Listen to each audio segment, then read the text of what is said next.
ஆமென்.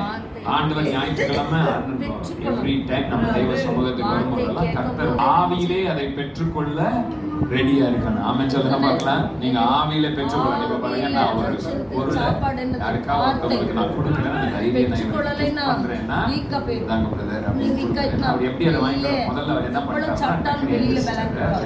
எந்திரிச்சு அவரு கை நீட்டி அதை வாங்கிட்டாரு, தேங்க்யூன்னு சொல்லுவாரு.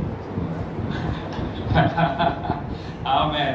இது வந்து அவர் நான் ஒரு டைரிய அவருடைய இந்த பிசிக்கலா அவருக்கு நான் கொடுத்தேன். அவர் உடனே என்ன பண்ணாருன்னா எந்திரிச்சு கை நீட்டி அதை வாங்கி சொன்னார். இது சரீர பிரகாரமா ஒரு பொருளை கொடுத்தப்போ இந்த சரீரம் பண்ணின இந்த மனசு பண்ணின ரியாக்ஷன். ஆமா தானே?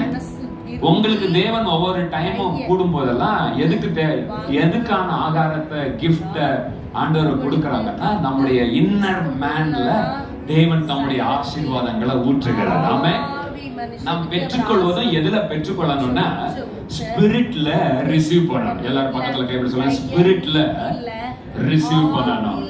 சொல்லுங்க, ஸ்பிரிட்ல ரிசீவ் பண்ணணும்.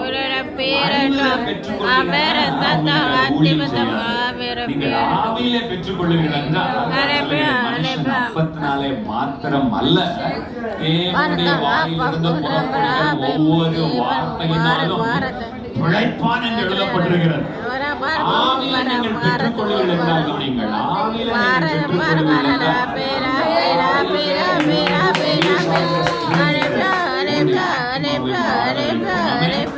ஆத்மாவை வாழ வைக்கிற அந்த ஆவியில இருந்து வந்த ஸ்ட்ரென்த் ஆத்மா அதனாலதான் சில நேரத்துல தூங்கிடுறோம்.